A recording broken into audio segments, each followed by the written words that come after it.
Welcome back to the UK Brick Builder channel. Today I'm going to do something I've been meaning to do since I got the Sanctum Sanctorum set, and that's basically to do a review of the figures that came in the set. Now, I'm not going to lie, I don't really know who half of these are because I haven't seen all of the Infinity Saga films, so please bear with me if I get some of the names slightly incorrect.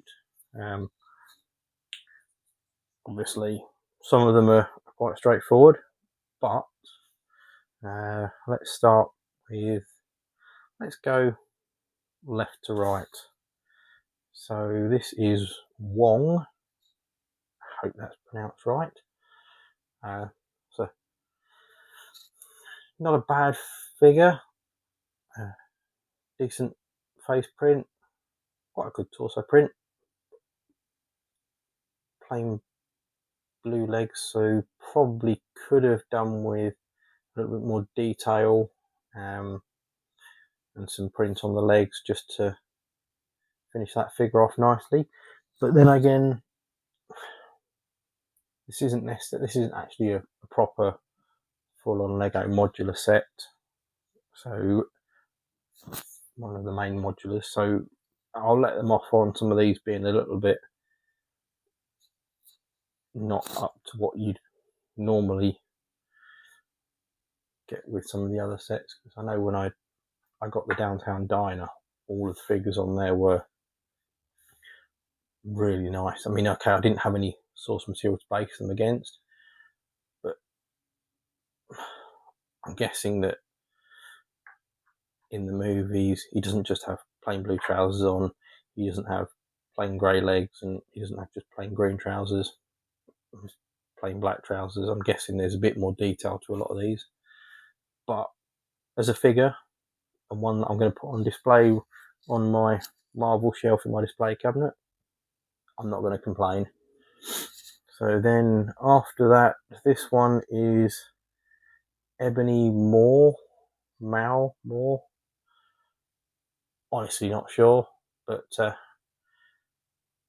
very nice torso prints front and back, and actually a very clever little extra detail on the back of the head print and the front. So I like that one. It's a very nice figure. I am going to have to dig out, I've got a load of these laying around somewhere. I'm just going to do like that so I can put these on display on my shelf, or I might even just sit and spend 20 minutes and just make a little proper display piece for them. That might even be a job for tomorrow. I might just do that because that might look nicer. I've got some others to that extent that I'm going to use, so I might actually make a bigger display, but let's come back to that in a minute. Next we have Dead Strange, which I can only assume is almost like a zombie version of Steve Strange, maybe. I honestly don't know, but very nice leg print, very nice torso prints front and back, and also, even though the hair's in the way, there is a front and back print on the head, but the back of it is only just little dots, so it doesn't matter that it's covered up by hair. But a very nice figure, that one. Wouldn't look out of place in my graveyard scene actually, but now it's going to go on my display. So then after that we have Master Mordo. I hope that's how it's pronounced. If I'm butchering these names, I do apologise. Very nice figure, lovely torso prints, front and back, nice hairpiece, and front and back face prints, although I must admit they do remind me very much of the Mr. T figure, but I still like that. Then Steve Strange with this rubber cape, which will just clip on and off. So I suppose if you want to reenact scenes, I've seen scenes where he uses his cape as a weapon. But nice leg print, front and back torso print, printed hair, 2 faces, nice figure. I've got a couple of this one anyway, so I've got it from another set. But very nice to have. Definitely worth adding to the collection. Yeah, so I've got that version. I think that was in a poly bag actually. But again, might just add that to my display when I build it. One end, one the other, something like that. Not really sure yet. Followed by Scarlet Witch. This is the one that disappoints me the most because this could have been a really good figure. I like the front and back torso prints. Front and back face prints are very good. Very nice printed headpiece. But there just could have been a bit more expression in the face and perhaps some side print to the torso and some leg print. Could have been a much better figure, in my opinion. That's the only one that I really think has let it all down, apart from perhaps a couple of leg prints on those. Iron Patriot, very typical Iron Patriot figure. Nice front and back prints on the torso, nice leg prints, helmet print, face print, single-sided, and the weapon pack, which again is good. It's a nice figure. No complaints about that one. What do we have next? Sinister Strange, which I presume, by the name, is another version of Steve Strange from another dimension or time, whatever they call them in the... I'm sorry, I really don't know the ins and outs of them, but again, nice prints on the legs, nice prints on the torso, front and back. Nice use of a slightly different coloured flesh tone to the others. Do really like that. I'm not actually sure if that's one I've got in a mono figure either, so I might have to look into that. That looks like a new tone to me, but I might be wrong. Decent front and back face prints, nice hairpiece. So yeah, that was a nice one. Then obviously we have classic Iron Man. Very good prints on these as always. Legs, torso, front and back, they're always nice. Helmet prints very good. Typical usual lift up helmet.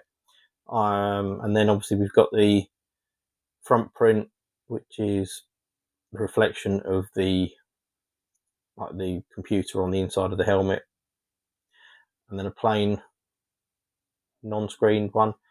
Again, another very nice figure. Really like that one. So that's a nice one to have in the collection. And then Spider-Man. This is the only other one that I think could have been done slightly better, in my opinion. And that is all down to one little thing. Now, if I take Steve Strange and I take Spider-Man, both identical bodies, identical legs, identical heads, but obviously in these newer movies it's played by Tom Holland, and Spider-Man was always Peter Parker, who's a sort of school, college, university age. So I would have quite liked the medium legs on that one. Apart from that, it's one of the best of the whole lot because you get really nice front leg print, really nice front and back torso print, really nice front and back helmet print, and you also get prints on both arms. So for me, one of the standout figures of the whole lot. Really happy to have that in my collection, and I will be putting them on display. Now, because it is down as it will be a Marvel collection and I've got a Marvel shelf, I think it's only fair that while I'm doing it and I'm putting bits on my marble shelf, I'm making a display that I put the other Steve Strange on, perhaps use the other face print for it so it looks like a different figure slightly. I've got this one which is Thanos, so that will go on the display. Do something with that so it's not gonna disrupt the vision too much. These Infinity Gauntlet, that one will go on it, and my Doc Octopus that I got, I can't remember where that came from now, but that one will definitely go on the display as well. I can see it being a fair old size display looking at all of these, but really going to enjoy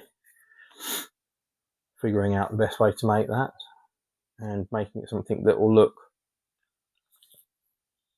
quite good on display. I do have in fact I have the little Infinity Gauntlet display as well, so I might